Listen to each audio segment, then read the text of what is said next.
segment of the week, our body language segment. I want to bring in the host of the Behavior Panel on YouTube and former military interrogator and body language expert, Greg Hartley, is with us. Greg, welcome to the program. Thanks, Grant. Always a pleasure. All right, so I thought we would start off with Jimmy Kimmel's apology. Cut 3 for me, please, guys. I do want to make something clear because it's important to me as a human, and that is, you understand that it was never my intention to make light of the murder of a young man. I don't think there's anything funny about it. I posted a message on Instagram on the day he was killed, sending love to his family and asking for compassion, and I meant it, and I still do. I don't believe him, but Greg, what do you see here? Grant, wonder why you don't believe him. Do you see that? You see that adapter? You see that movement? Now, of course, that's release of nervous energy, and this should be a nervous situation. But I can cry about that good, too. I mean, look, without coming out and saying, I apologize for, I don't think that's what we hear. He has his own audience here. He's got a group of people that are following. Look at he's holding his palm out. He's got his fingers extended. That's confidence in what he's saying, but it's in front of his own audience. And that sway is release of nervous energy. This is a short clip and hard to see a whole lot, but yeah. I got the feeling that it wasn't sincere, that he was more crying about where his career was headed. He was trying to push that off as he was somehow upset about the event. Well, all good actors pull all of their emotion from somewhere. They don't just simply come up and start to pretend to cry. What they're doing is they're accessing some other memory or some other thing, and they're actually feeling that. So if they're doing that, imagine what he can do. All right. And yeah, I don't see, if he were really going to cry, those emotions don't come up and go away that quickly. Yeah. All right, let's go to James Comey. James Comey, the FBI director, now faces an indictment for lying to Congress, obstruction of justice. He released a video. I had said earlier, what he says here is very incriminating because he says he's got to stand up to Donald Trump. That was never his job, by the way, in the FBI, to stand up to Trump. I think he makes an admission here, but let's roll it and get the body language aspect of this. My family and I have known for years that there are costs to standing up to Donald Trump, but we couldn't imagine ourselves living any other way. We will not live on our knees, and you shouldn't either. Somebody that I love dearly recently said that fear is the tool of a tyrant, and she's right. But I'm not afraid, and I hope you're not either. All right, I always say this to you. I might have put you in a bind because what do you get from that? It's a thin picture. There's not a lot, or is there, Greg? Okay, let me tell you what I can see. Number one, really, really prepared statement, of course, because his butt's in a sling. So he's going to be one of those people who has to come out with a prepared statement. If you don't believe that, look at the ring light reflection in his eyes. People who do this for a living mostly don't have ring lights. You know that because you look at it all the time. Listen to his cadence go ba-boom, ba-boom, ba-ba-boom, ba-ba-boom. And you can tell he's thinking about what he's going to say while he's reading that because he almost stumbles over when he talks about voting. It's what the democracy needs.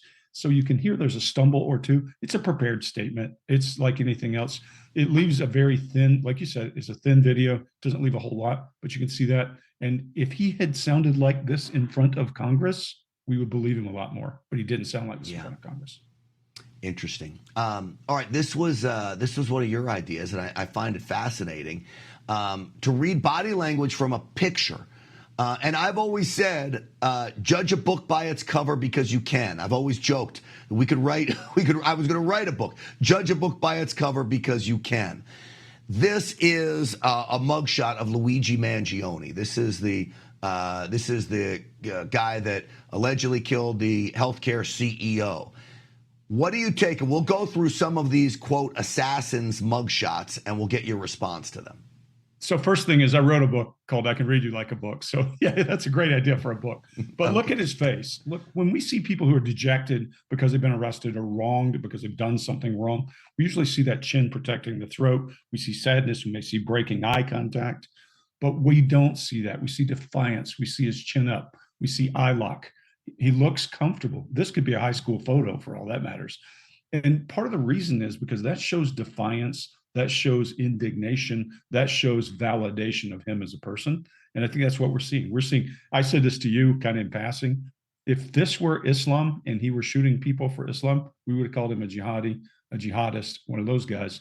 because he is fighting for something in his head. He's fighting for something he believes in. That's what I see. In his head. All right, let's go to the next one. This is Tyler Robinson, the man that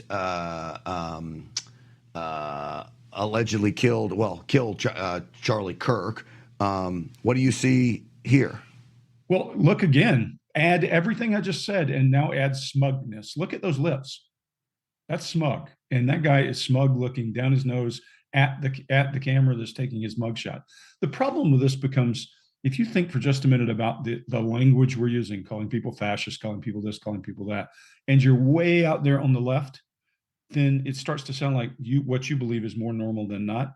And the whole concept of it, when we talk about jihadis in Islam, the concept of jihad is one of personal struggle and then occasionally having to go and do something violent to protect. It's not an everyday thing to think that way. But some of these guys, their behaviors fringe on that kind of behavior we see from the craziest of the jihadis. I want to throw up the ice shooter from yesterday in Dallas, or day before yesterday, just to see if you see anything there similar to the others. Well, it's tough because we don't have situation, right? So if he were arrested, I would have a very specific thing to say here. But I don't know whether these are candid pictures. The guy's having a good time. You can see his face. Could be doing something horrific. We can't tell. Could be doing nothing at all. So it's harder to tell in this case. You have to put framework around those others because they've been arrested for a crime. Yeah. If we caught him, maybe we'd see the same thing. All right, let's do one more because I just love working with you on this stuff. Hillary Clinton. This was her yesterday on MSNBC, warning all of us about guys like you and me, Greg. Two white guys were the most dangerous men in America. Recreate a world that never was, dominated by, let's say it, white men of a certain persuasion, a certain religion, a certain point of view, a certain ideology. It's just doing such damage to what we should be aiming for. Greg? There's that language. There's the language that makes this seem normal. Look, we all know that all Democrats don't think the same thing Hillary Clinton thinks. We know that. We know that all left-leaning people don't think the same thing Hillary Clinton thinks. And I think she would drink a gallon of pond water on TV if it kept her in front of the camera. Just my opinion. But if you watch her, she believes what she's saying because this is her mantra. This is her message. This is how she almost got to be president. So, of course, she's going to say these things. And she's doing good extended fingers. Yeah.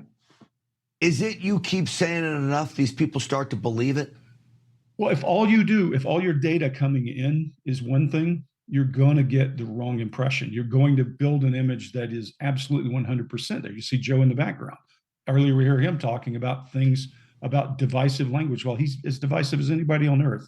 So if you sit and listen all day to hearing the orange man is bad, this is evil, that's evil, J.D. Vance is evil, and that's all you hear, that's all you're going to hear. People need to open their ears and have conversation. Charlie Kirk was trying.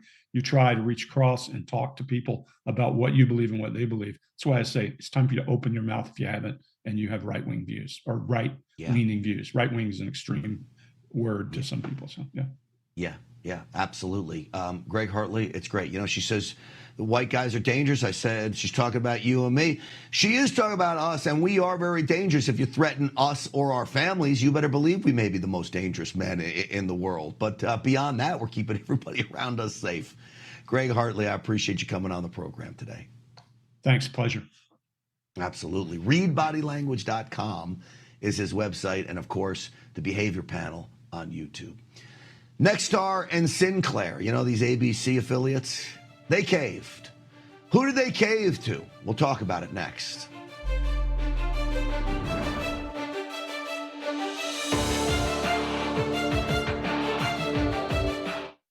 Hey there, everyone. I'm Bo Davidson, and tomorrow, Saturday at 7 p.m. Eastern, I will be hosting a one-hour special all about Angel Studios and the brand new partnership Real America's Voice has forged with them. Now, you know the name Angel Studios because of The Chosen, Sound of Freedom, Tuttle Twins, Cabrini, The Shift, and a ton of other great content. I'll be talking to stars from Angel's productions such as Neil McDonough, Lee Allen Baker, and Sean Stone, who has a great new documentary about the Kennedys. So tune in tomorrow at 7 p.m. Eastern to watch this special, and you'll want to hear all about a brand new promotion that will give you exclusive access. See you there.